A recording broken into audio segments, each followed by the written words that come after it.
I am here today with the fabulous Lara Knight, and it's only taken how many months for us to get to this place? So Hearing. glad we're finally here. Before we move on, though, let's talk about the chickens. How are your chickens doing? My chickens are wonderful. Took Um, you a while to get the hang of it, which is a little concerning. because I make dresses. I'm not a farmer. And they poop a lot. There's a lot of poop. There's a lot of poop. I got one that wants to live in my backyard. I got white ones laying chickens all over the place. Oh. Yeah, You're going rogue. there's an egg on my back porch right now. Okay. I have to go get it. But Before it they freezes are overnight. funny.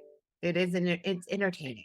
Oh, yeah, yeah. Laura and we have a bond of being chicken mommies, and I feel like did we get our chickens around the same time? Or you had them Yeah, before I got mine, and then you had hawk issues, which we'll have to talk about that, but it kinda took a that's while. not.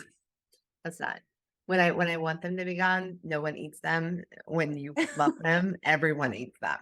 Yeah, it's just rough. So in addition to having chickens in common, Laura and I obviously we also have sewing in common, but you kind of take it a step further with your design. And I'm really excited to talk to you about how you've brought Lara Knight into like this new chapter with your design. This has been a huge year for you. So thank you for being here and being willing to share about the brand.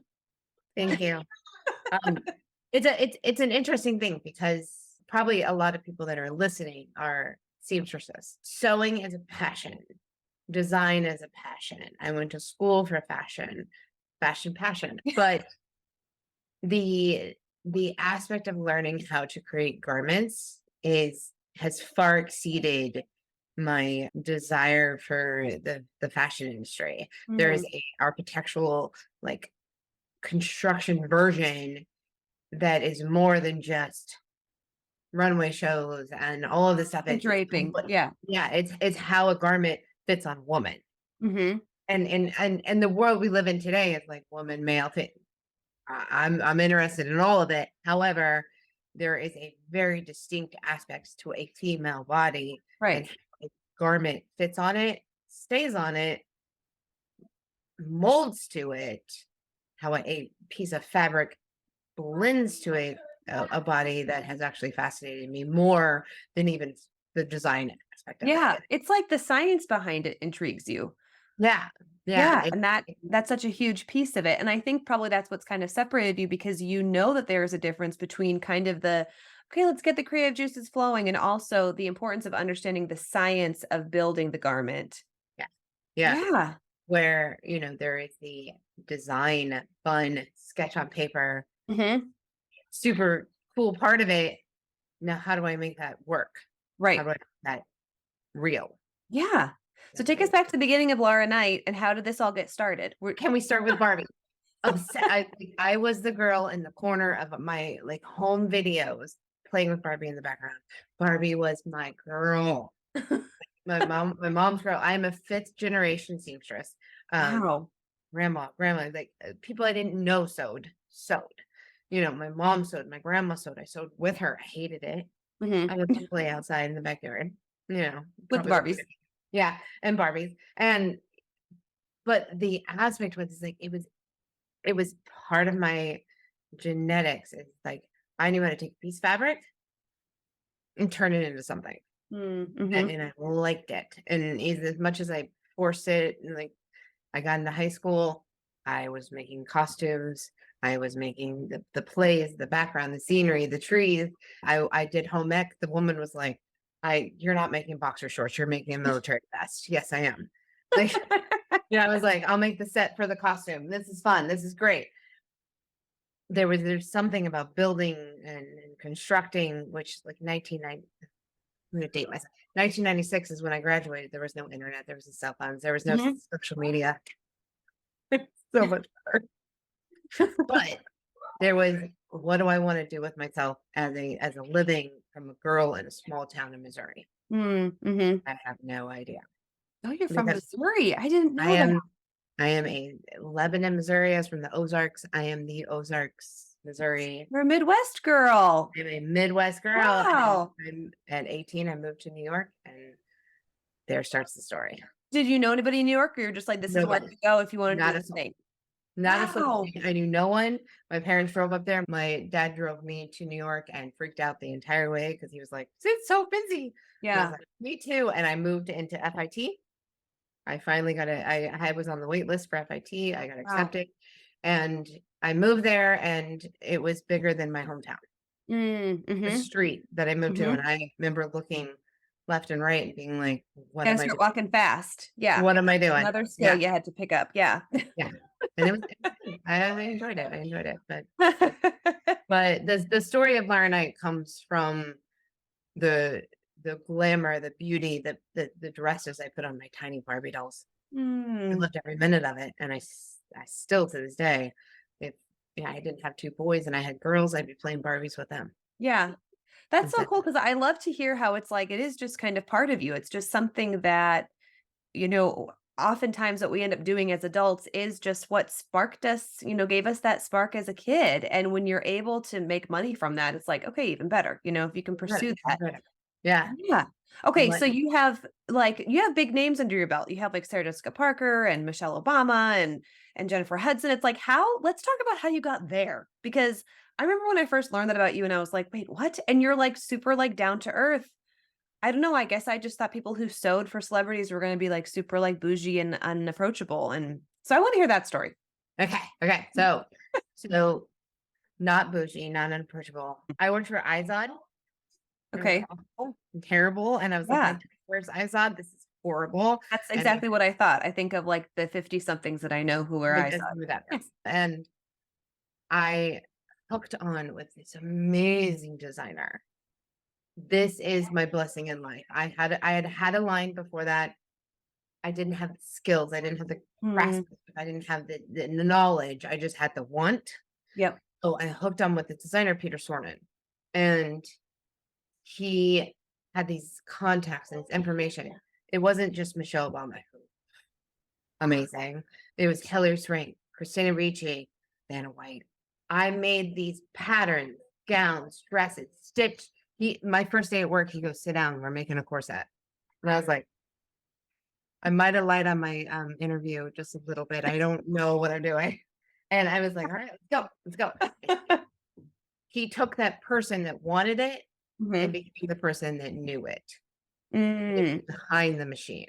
And mhm. I feel like that's the difference of my life versus someone who just as talented has the illustration skills and the marketing skills and the design skills. I have the construction skills, the production Mm, skills, and the ability to know what that's going to take in that sense. yeah. Yeah. So, you know, And I that love opportunity, like, you can't find for yourself, like, things that just happen to you, like, that's incredible. But then I'm also you lucky. stepped up, like, yes, it happened to you, but also you're like, "Okay, I'm gonna work hard and, like, maybe I don't know how to do this, but I'm going to learn," and, like, you put in the work to get it done. To sew for Vanna White, I cannot wait to tell my mom. She loves Vanna White. I mean, who doesn't love Vanna White? I It was know. funny. I ended up working with Vanna White with two designers. Michelle Obama, I worked with her with two designers. Like Wow. it just kept coming back into my lives, and I was like, "This is fun. These are Oh cool." my goodness, that is amazing. And Yeah, is and this, like, how far okay, you said you graduated in '96, then you went to FIT, and, like, what time frame were these fun things happening? When was it clicking for you, like, "Oh my goodness, like, cool stuff happens with my design and sewing?" so in high school 96, graduated FIT in 2000, 2000, and I left New York because I was like, I'm a Missouri girl and this is too much. But Yeah. 2007, I worked with Michelle Obama. I worked with it was 2007, and then it grew and then it grew and then it grew. I think 2014, I married my husband. Wait, 2007, which was also like a Mm, fashion crash, a world crash, a life crash, mhm. up into COVID and that crash and all that, there's this mix of everything, but that was when I had done my first fashion show. Okay. And I was behind the scenes. I was the Mhm. seamstress. I was the one dressing. I was the one like really working that construction. And Peter chose to, he made the dress for Steven Spielberg's wife. Like his ability to construct and sew was beyond most designers, and I respected that. Mm, mhm. And I love designers. There's a million. Charles James is my favorite. The designers that I love, amazing. But the ones that knew how to make the clothes, those are the ones that sparked me. Yeah. make the actual garments. Yeah. Like I went to a Karl Lagerfeld show recently. They had interviews with his seamstresses. Those are the ones that made the clothes. Mhm. Those are the ones that are inspiring. Yeah. Yeah.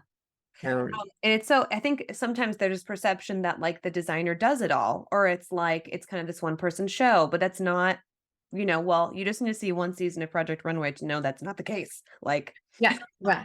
And I mean, and then bless them in Project Runway. Like I could not make clothes that fast. Don't want to. We didn't need to make clothes that fast. But there is the ability to know how to actually produce a garment that I think Mhm. makes you a better. I think it makes you a better designer and possibly more stable. Yeah. The stores. Where did you feel like, "Oh, I like this bridal thing. That's fun." When did that I had 3 wedding gowns for my own wedding, but and my wedding planner told me I had to stop making wedding dresses because I Oh didn't my have enough goodness, you're time. And kidding. yeah, like I just she was like, "No more, no more, stop, stop."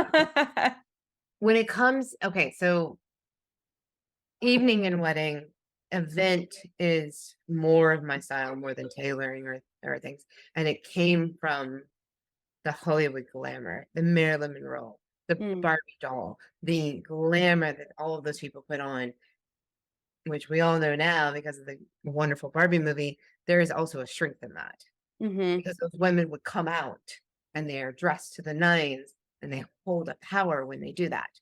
Like I am in sweatpants, I am in hair buns, and I am a mess, but I get dressed up and I feel powerful. Mhm. I think Yeah.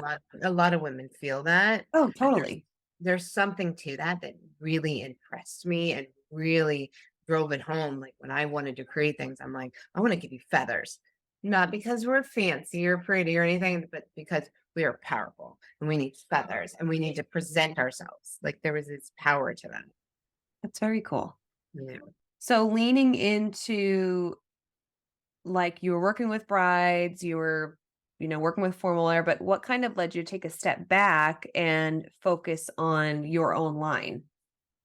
Yeah. There was a transition while growing with my own family Mhm. and trying to figure out what worked.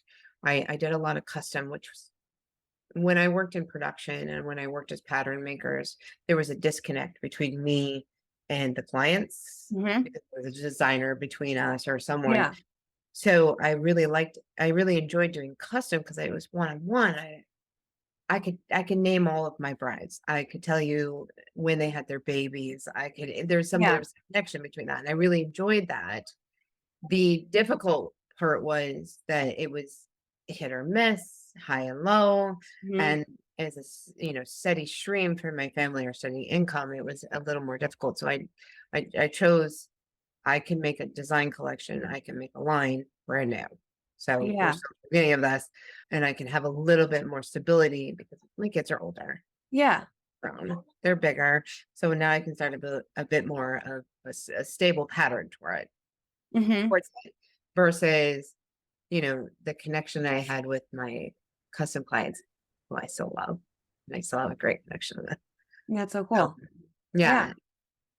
What kind of things did you have to, like, give up? Because that was a huge chunk of time. I remember it was kinda like, "Where'd Laura go?" Like, you kinda got quiet for a while, and then, like, you emerged with, like, this huge, beautiful brand new line and, like, new branding, and so what kind of things did you have to sacrifice to make that work? I think the hardest part when it comes to changing how you are with clothing is financially. Financially it is a burden because you create and you have to financially support that. Yep. Where when you're working with a bride, your deposits, you have, Yep. income Mhm. coming, especially with alterations too. Oh, You have yeah. it as a source where a collection is self-funded.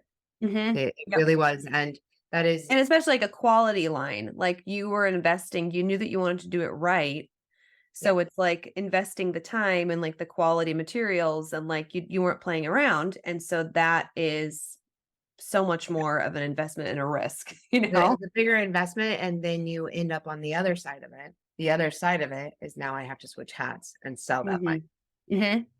which is a far different hat than I've ever been on. Oh, yeah. Like Yeah. that to me right now is the most challenging hat, which is like I can make a dress, I can make a product.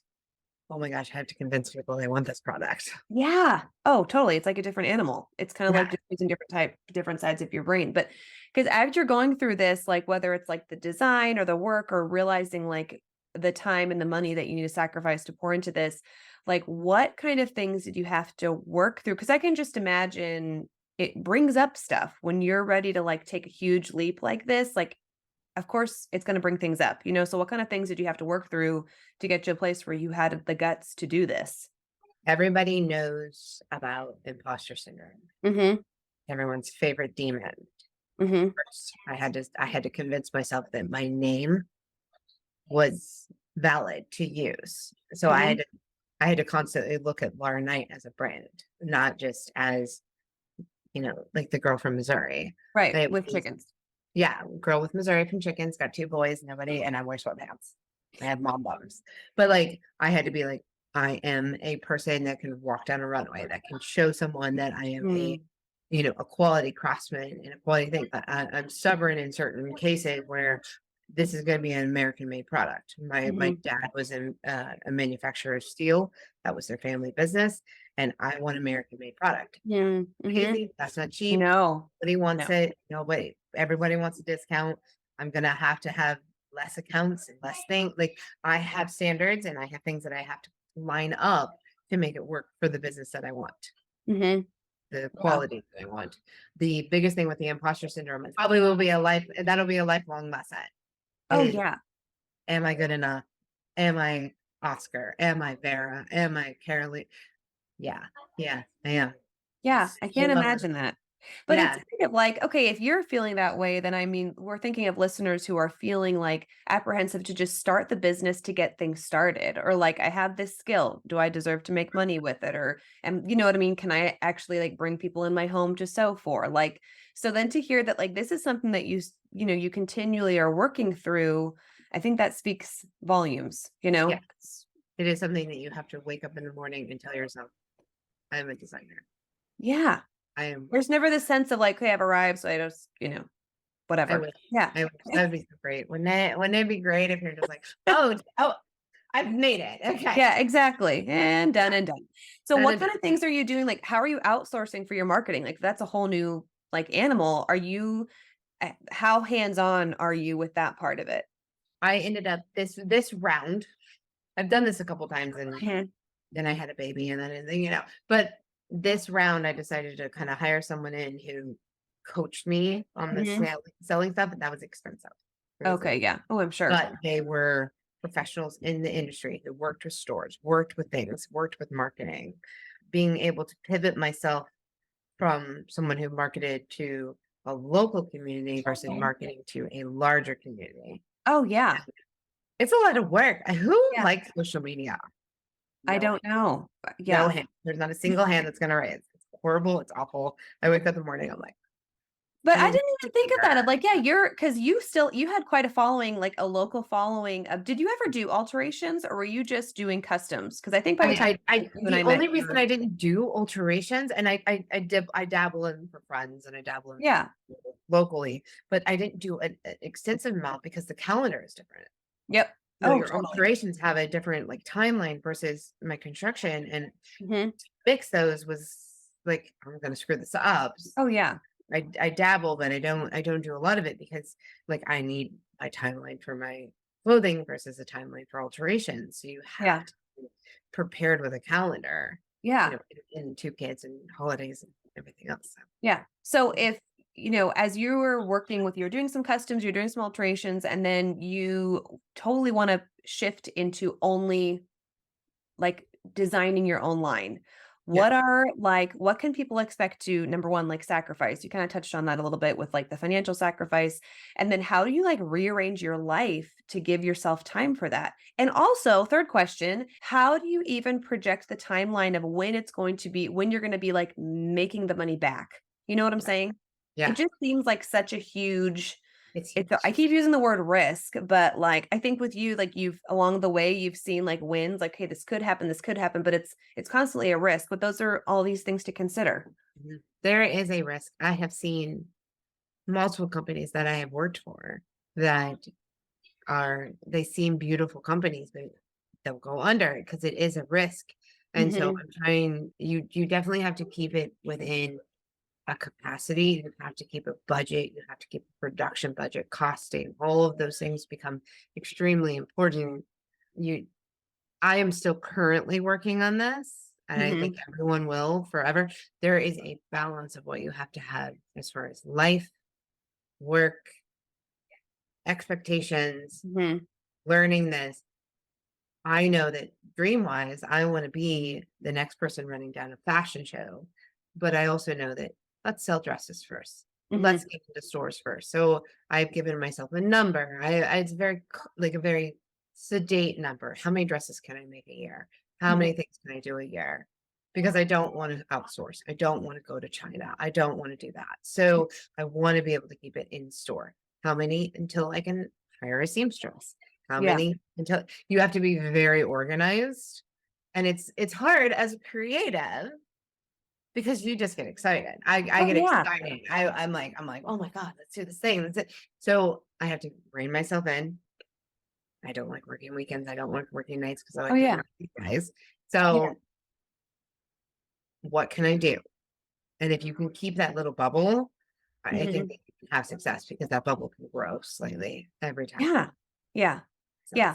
mm, It's like well, it's just very, like, practical, like, it is just one step at a time, yeah. and it's like, Yeah. "Okay, let's" and You see like Berta, you see Berta, you're like, "Oh my god, I wanna be a man. I wanna be, Carolina Herrera. Yes. Mhm. I wanna have a runway show. Yes, but I'm gonna do my 5 stores, and that's it. Yeah. That's my year." Yeah. Yeah. So, if you're practical about it and you're able to move from being an alterationist to a very practical, small, growing slightly one step at a time, I think it's way more achievable than the big vision dream, which you can keep. Keep it on your Right. keep it as your goal, Mhm. but go slow. Yeah, and give yourself grace when it's slow, like, just kind of Yeah. having those realistic expectations. So, you touched on this a little bit before when you were saying, like, what you loved about dressing up Barbie and, like, the empowerment that comes with dressing up, but, like and I love seeing I loved when the collection dropped on IG and we were seeing, like, the new gown, like, every couple days, and I was like, "Oh my goodness, this one. Oh, I got this one," and it was just like, so clean, like, your lines are so clean and, like, understated, and it's beautiful, but what is it like, what lights you up when you're like, "Okay, this is my whole my thing, I get to do the sketches, I get to build it, this is my name in gowns," right? Yeah. Like, what lights you up the most? I don't think that anyone would disagree when they are on actual people. My Mhm. models are beautiful. The fact that, at a plus size, I want curve, I want all this. I love the fact that I can pose it.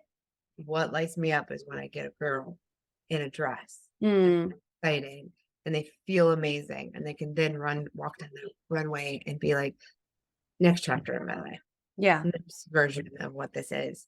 Boy, girl, but the excitement of what is next and what love possesses that lights me up. That's It's why very personal. It's it's a about the huge person, yeah. there are tons of my personal clients are I know they're babies. I see like they have like new babies and like I have one divorce. That's it. But like she's already in another relationship with another man. She's like I love you still. And then that's the thing is like there's just this passion when it comes to weddings, and it's a next state in life. It is a very personal journey, and I get a tiny little tidbit of it, and I Mhm. need to get that little tidbit. The people I've done professionally, like the Michelle Obamas, there's a tidbit. I got a tidbit into that life, and Yeah. that is cool because that sparkle that I gave them for one night, one evening, they won't forget it. Yeah. They don't forget it. Clothing is an unforgettable part of your life, even if it's in the background. Mm, mhm. That's just my magic. Yeah, that's Yeah. so cool. And it's Even when like I dress yeah, even when I dress my boys and I put them in a $60 Amazon suit, Mhm. they're like, "I'm wearing this to my school picture." That Something may happens. something happens. Yep. Clothing is important. Yeah. It doesn't matter if it's like a gown or yeah, what you're wearing to school or picture day, right? I mean, I remember when I was teaching and there was a picture day and I forgot that it was picture day and I didn't look very cute and it ruined the year, I will say. Yeah. It was the worst photo. And then you have to wear it in your lanyard and it's just a whole thing. So it's like makes a difference, you know? "You're gonna Now wear you this go to where?" Yeah. even when I first started my business, I would look, I mean, I felt like I was like looking kind of cute, but still it was like pretty cash, and like when my clients would come in, I started noticing they were dressed up and they were so excited for their experience. Like, this is my fitting. Like, I've been excited about this. It's been on my calendar. And I remember one particular girl, she was like, "Oh my goodness, I've been following you on Instagram and she was jazzed. And I'm like, I had like jeans and a t-shirt on and I felt like just just really small, even though it was like my shop. I'm like, "Ew." So then I'm like, I can't do this again. When you dress a certain way, you just feel a certain way. And then imagine that to like the nth degree when you're in this like custom made gown. Of course it's gonna like light It's you gonna up feel and totally change. different. Yeah. Yeah. Yeah. And I've been that way my whole life where I'm trying to find my identity as a person. Mhm. Like, I love a t-shirt and jeans, don't get me Mhm. wrong.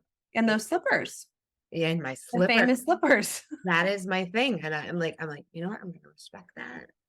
Mhm. Respect what you are as a woman, no matter what it is." And there's something that when you're like, "Well, I'm gonna wear my slippers because I've had kids and my feet aren't the same, but I'm gonna wear slippers Yeah. and I am going to have a sequin dress and I'm gonna have my hair done and I'm gonna feel Yeah. good." There's something about it that elevates you. Yeah. And that is the art of dressing. Yep. It's different now than it was 100 years ago, but Mhm. it's still something happens when you put on the right outfit. Yeah, or if you're in a bad mood, dress up more before you leave the house. And my Yeah. husband teases me because he's like, "Do you wear real clothes?" Because as soon as I get home, like, the bra comes off, sweats come on, it's like, come on. Like, Oh so yeah. he comes home from work and he's like, "Do you wear real clothes out?" Because he doesn't often see me in like real people clothes. But I'm like, I promise. I I don't yeah. Yeah, I swear occasionally I put on pants, there's a button in there somewhere. Yeah, but Exactly. It makes such a I'm the difference. same. I'm a mom of 2 kids. I work hard. I currently work from home so that I can Mhm. be with them. Yeah. And even when my employees are here or whatever, it's like, "Okay, sweatpants. You guys want a pair of Yeah. PJs? Wear your PJs. Yeah. When it's time to get dressed up, Right. We're serious. we're serious." Not messing around. Yeah. Yeah. So how are you keeping this was like a huge year. How are you keeping the momentum up?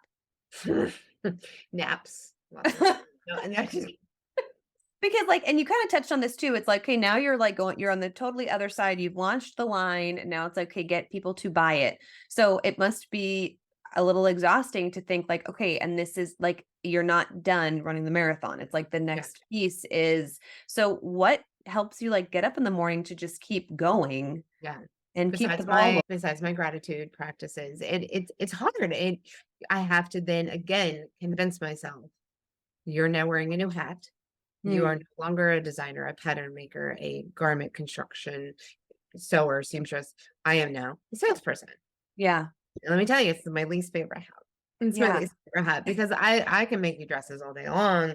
To now Yeah. have to convince people that they want to buy a part of me is Mhm. a hat that I've learned how to wear.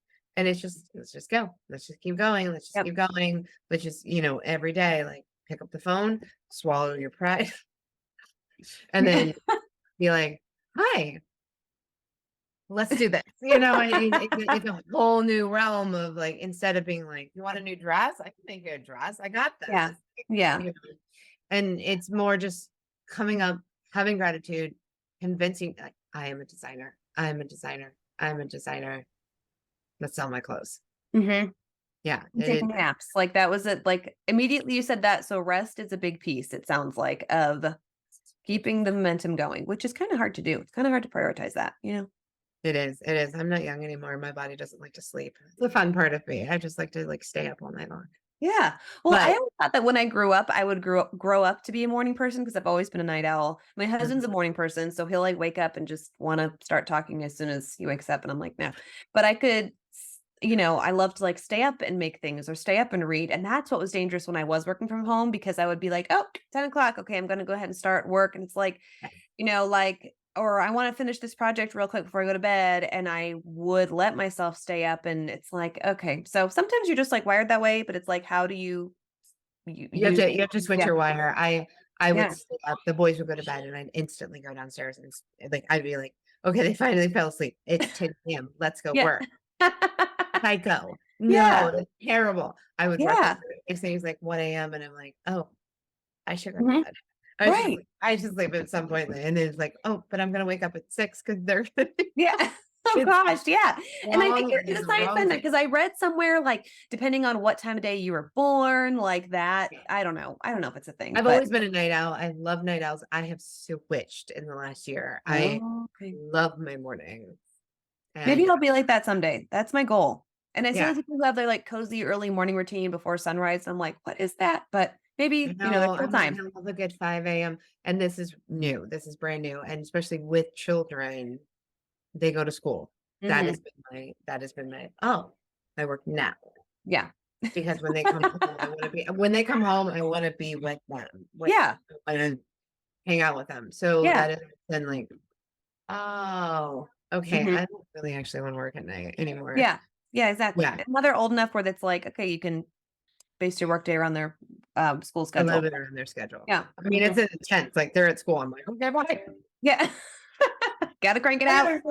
I gotta Yeah. go stop. But yeah, it is that has been a shift because I during my pre-children professional career, well, I was like 1, 2, 4 a.m. I was like, I don't even care. Let's all my Yeah. friends were partying. I was sewing. Yeah. I loved it. I loved it. You're creative. Yeah, you're, like, still Yes, staying up late, but making stuff. So, love it. not wasting your time. Yeah. Okay, I'm really excited to get this episode out because I hear a lot from seamstresses who they love design, and that's what got them into bridal sewing, and then they're realizing, "Wait, I'm an alteration specialist, so I'm actually not designing, and this doesn't give me the time that I thought I was gonna have to design and, like, put my original work out there," you know? So there's I get asked a lot, like, how do we make the switch? Or how do you and you've already touched on that because you said, like, there's that time sacrifice and anticipate the money sacrifice, but, like, what advice would you give to listeners who they're currently doing, alterations? And like you said, there's no very limited overhead cost, right? Because you're taking a dress Mhm. that's already there and you're making changes. But if you know you want to design and you want to design more than just the customizations, right? Mhm. What do they do? How do they start? It's a tricky one. It is a tricky Mhm. one because it is when you are expected in the design world, you're expected to have like 10-piece collection, 8-piece collection. You're expected that. Like Mhm. people are looking for that. There is a step that I skipped that I think that some if I had gone through alterations and gone through a different step, the connection with your local stores Mm, feel like being able to tell them I can make custom gowns for you is mhm. a really good step that I didn't get that step that I think that would be something that they could bring from like Mm. your alterations. I can also make custom gowns for you. I worked for a designer, Austin Scarlett, Project Runway. I'm sure some people Mhm. know him, where I worked with a store with his custom gown. I made the custom gown for the bride Wow. through the store. So it was awesome. I was Mhm. stuck. Or so I think being able to maybe offer yourself to a store saying, hey, I can also do a custom gown if you have a girl that doesn't have, that doesn't, that needs something more than what you're able to offer. I Mhm. think that if you're Mhm. able to do the pattern work, to do all of that, to learn how to actually work on patterns, like that's a big one. Yeah. Like if you're already got those skills or if you're working with those skills, continue to nurture them and work on them and then offer yourself to local stores. You could kind of skip that little step that I'm like struggling through where you Oh, already have okay. a connection with a store. Next thing Yeah. you know, if you want to have a little like 4-piece collection, that Yep. store might take it. Mhm. be a really good like next step for you. Yeah, yeah. I skipped. And do you just suggest to anticipate, like, how do you prep financially? Do you just save and then for this amount that Dear you're Lord, dear working, you Lord. just Now, yeah, there was some financial backing, there was some family backing because I had to buy all the fabrics, I had to buy all the mhm. buy the marketing, I had to buy the branding, I had to buy all of that. That is a tough one. Again, the smaller you can start, the easier it is. Yeah. You know, like if you're thinking of it, start small. I think big. Sometimes it's a problem. Mhm. I can't even help myself. I'm like, it sounds fun. Thinking small is not bad. I don't Mhm. think stores. I think stores want the confidence of a person that they can trust. There Yeah. are a lot of people that are like, I want to be a big manufacturer. Like one of the things I can offer my stores is that if there is a problem with an order, you can call me because I'm probably working on it anyways. You Uh, know, yeah. where if you're calling a manufacturer, they're gonna have to call someone else that's calling someone else, that's calling Yeah. someone else to find out if the Mhm. dress is okay. Yep. Where if you're calling, like, I don't want to be big enough that I don't know what's happening in, Mhm. in my facilities. Like, I Yeah. want to know, like, this store's dress is over here being worked on. Mhm. I think stores now want that kind of intimate Right. relationship. Yeah. Yeah. It's very exciting because it's like I think too now things are more accessible. Mhm. Opportunities are more accessible. It's people are more accessible, like connections are. So if Mhm. you have that dream, there are ways to find the people to help you get there. Whereas before, it's like there's no interwebs or social media where it's like you can just send a DM or, you know, connect with somebody who knows somebody. You know what I'm saying? So I think the opportunity is there, but it's maybe that expectation piece of like it starts slower and smaller than how we want to. We're so used to seeing things like, okay, what's the other one outside of Project Runway? There's a lot of big expectations. There's a lot when you look at a big bridal companies, Mhm. designer, all of them, they are big. There's a big one, but the big ones are also not doing that great either. Mhm. Mhm. There are luxury designers right now that are going bankrupt. There are companies that are going bankrupt because people want that connection. The people that are on the internet, the people that are on Instagram, World Wide Web. Do I sound 100 years old? On the People that are AOLs. the people that are on social media want to be connected with the dress they love, with the designer that they love. Mhm. And I think that is something where us intimate designers, where us small designers can come in and be like, call me then. Yep. Call me. Here's my number. Mhm. DM me. There's customizations, but don't cheapen yourself out. Don't oversell yourself. Believe in the designs that you have. But we all know if you know how to make something different, if you know how to customize for somebody who has an actual body, Mhm. that is things that we know how to do. Like I know how if I have somebody who has a small chest, big waist, big hips, I know how to make you look gorgeous in that dress. Mhm. Where a manufacturer overseas is like, well, here's your size. Right, right. And then and alterations, you know this. You've seen this, Mhm. you then have to make it work. Yep. So Yeah. and that's the other thing too. I want to mention, like for you alteration people, I always have you in the back of my head when I'm designing clothing. Is I'm like, give them enough Thank seam you. allowance. Give Yep. them seam allowance they can work with. Give them dates Yes. they can work with. Give them trims they can work with. Thank you. Yeah. Yeah, important. Yeah, that makes a huge difference because we have a hit list. Yeah, I'm sure. I'm like, these designers, and I'm like, "Why? I know it's You probably cheaper, but wouldn't like my metal why?" body, but I could teach you how to like work with it. So Yeah. Yes. call me. I'll teach you how to work. Yeah. Okay, so what's next for, Lara Knight? After 2023 was huge, so what do you wanna see in 5 years? I mean, in 5 years, I am looking to have my collection starting to consider going overseas. Mm. That would be the really fun part. I'm already saying like I'm booking up trunk shows for spring. So this should be a really exciting 2024. Yeah. I don't want to go too big so fast because I do. I want it to be Yep, intimate. and I want to intentional. believe in Yeah. it. I want to love in it, love on it. Obviously, I'm going to get to make more designs, which is fun. That Mhm. is the fun, creative part. But I do want to I want to see it starting to be something that people recognize when they start thinking of designers. I And mean, I I've remember, wanted it since I was little, yeah, well, it's about but time. Mhm. now it's my this is when it should happen. Mhm. I want my You voice to yeah. pick up on the wall. Well, good luck. No, they're never gonna think of That could be like your 10-year plan. I know, it's fine. Then they'll be old enough to be like, "Oh, she is cool. Okay, yeah, yeah, yeah, yeah." Yeah, I know. Mhm. There is a build up. My 10-year plan is to have a manufacturing facility. That would be Very cool. really cool. Mhm. I lost a couple of really good ones during COVID, beautiful US based factories. Mhm. And I would like to be able to train and build that because I love our art. I love Yeah, the art of sewing. yeah, I mean, it is a small world that knows how to do it, and it's a cool craft. yeah, yeah. Yeah, And I love that you wanna protect that integrity of yeah, your business and do everything with intentionality. That's very cool. yeah, Very definitely. exciting. Okay, so where can we follow you if we're not already following you? LARAKNIGHT at LaraKnight.com, and it's Lara Knight Bridal on Instagram. I'm sure there's probably other places for me, but Okay. I'm We'll gonna just my we'll start 40, there. then whatever. I'm gonna ask me. I'm smarter than me.